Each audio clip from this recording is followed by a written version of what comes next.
बेटा आज हम लोग पढ़ेंगे इलेक्ट्रिक पोटेंशियल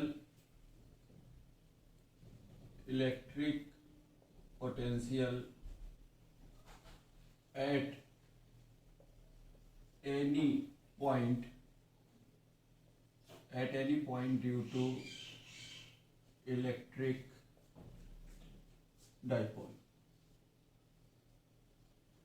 हमने आप लोगों को एक्सिस पे पढ़ाया है the potential at the axis of dipole, potential at equatorial plane of dipole, दोनों हमने पढ़ा रखे हैं।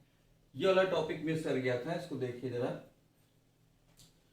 जैसे मान लेते हैं कि डाइपोल है, dipole two equal and opposite point charges kept at a very short distance, -q + q, centre इसका हो गया O, ये डिस्टेंस A, ये डिस्टेंस A, ये टोटल डिस्टेंस हो गई 2a, और डाइपोल मोमेंट होता है फ्रॉम -q टू +q।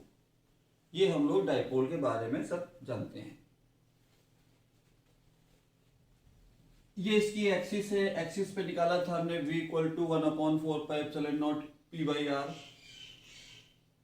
अब हम मान लेते हैं ना एक्सिस पे पॉइंट है ना इक्वेटोरियल पॉइंट पे है, कहीं अलग पॉइंट है। ये सपोज करते हैं this is the point P, यहां पे we have to measure the electric potential.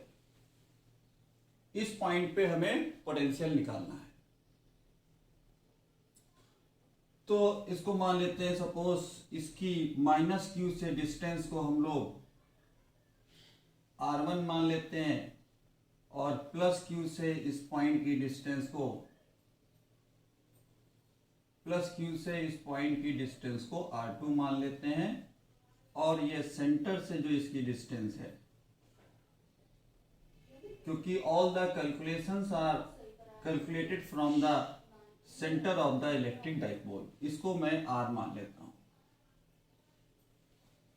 समझ में आ गया बेटा? हम लोग eight any point electric potential calculate करने जा रहे हैं। एक्सिस पे हमें पता है, इक्वेटोरियल प्लेन पे हमें पता है, ये हम लोग एट एनी पॉइंट P, जो कि ना इसकी एक्सिस पे है ना इक्वेटोरियल प्लेन पे है। अब देखिए यहां पे -q चार्ज भी है, +q चार्ज भी है, तो हम लोग सबसे पहले निकालने potential due to -q charge. Potential due to -q charge, तो पोटेंशियल दिस इज मान लेते हैं दिस इज V1।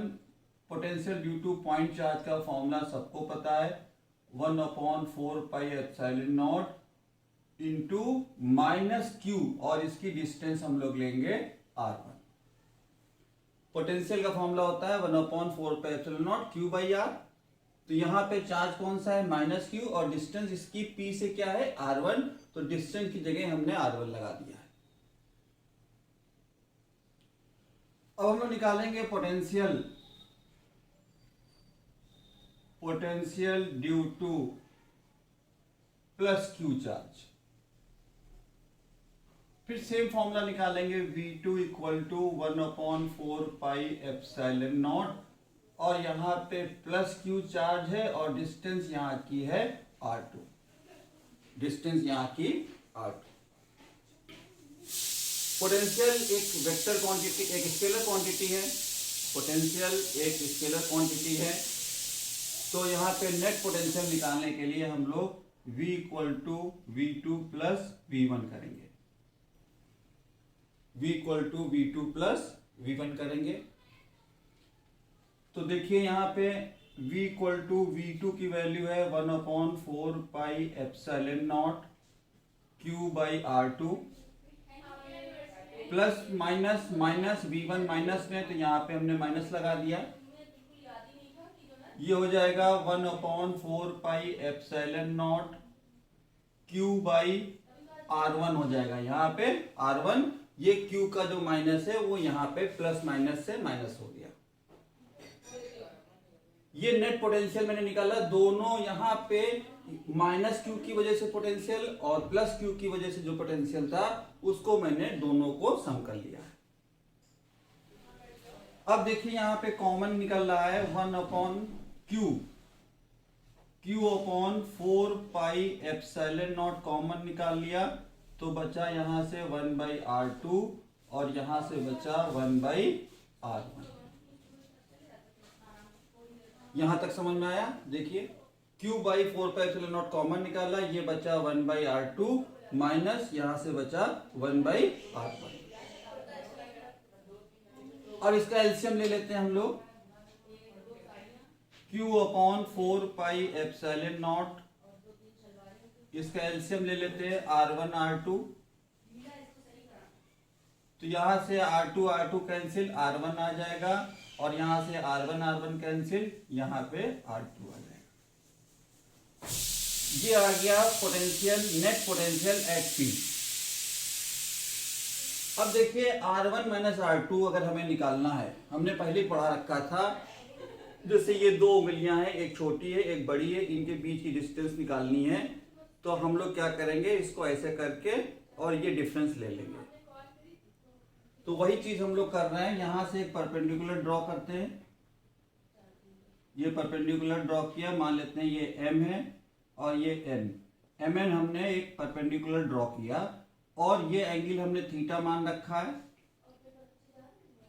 क्योंकि A is a very short distance, हम पढ़ चुके हैं डाइपोल में A बहुत ही शॉर्ट डिस्टेंस होती है, तो बेटा अगर ये थीटा है तो हम इसको भी थीटा मान सकते हैं।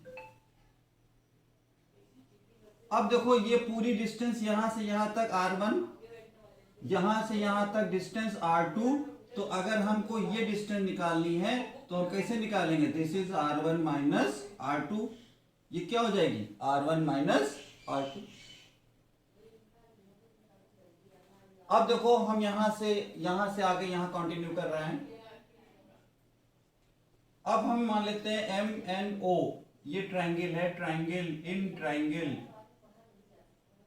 MNO, यहां टेक्नोमेट्री लगाते हैं अगर हम cos थीटा, ये होता है बेस अपॉन हाइपोटेन्यूज। अगर ये थीटा है तो बेस हो जाएगा R1 माइनस R2 और हाइपोटेन्यूज 90 के ठीक सामने वाली होती है, ये साइड हो जाएगी और ये साइड कितने की है 2a की, तो cos theta equal to R1 minus R2 by 2a, या फिर R1 minus R2 equal to cross multiply कर दो तो ये हो जाएगा 2a cos theta. R1 minus R2 की वैल्यू क्या आ जाएगी 2a cos theta. R1 minus R2 this is equal to 2a cos theta, 2a cos theta. फिर बता दे रहे हैं हम कि ये a बहुत शॉर्ट डिस्टेंस है, तो R1 R2 और R लगभग सेम होंगे, तो R1 is approx equal to R2 is approx equal to R मान लेते हैं। अब ये वैल्यूज हम यहां लगाने जा रहे हैं, यहां पे देखिए इस फॉर्मूले को हम यहां पे लिख रहे हैं, यहां पे देखिए, यहां से देखिए, यहां से हम इधर करने जा रहे हैं, V equal to Q upon 4 pi epsilon naught R1 minus R2 मैंने क्या निकाल लिया है 2a cos theta upon R1 R1 भी R है, R2 भी R है, तो R मल्टीप्लाइड बाई R, इसको हम लोग क्या लिख सकते हैं R स्क्वायर, क्या लिख सकते हैं R स्क्वायर लिख सकते हैं। अब देखो यहां पे एक चीज तुमको समझ में आ रही, 2QA ये क्या होता है डाइपोल मोमेंट होता है, तो यहां से 2QA हटा रहे हैं हम, तो V equal to 1 upon 4 pi epsilon naught 2QA हटाया तो यहां पे क्या लगेगा P cos थीटा और अपॉन में क्या आया R square. 2QA equal to dipole moment होता है, तो 2QA हटाया, यहां पे लिखाया P, साथ में आ गया cos थीटा और अपॉन में R स्क्वायर है। यही होता है potential at any point due to the electric dipole. ठीक है, नोट कर लीजिए, it is the important topic for CBSE. Okay.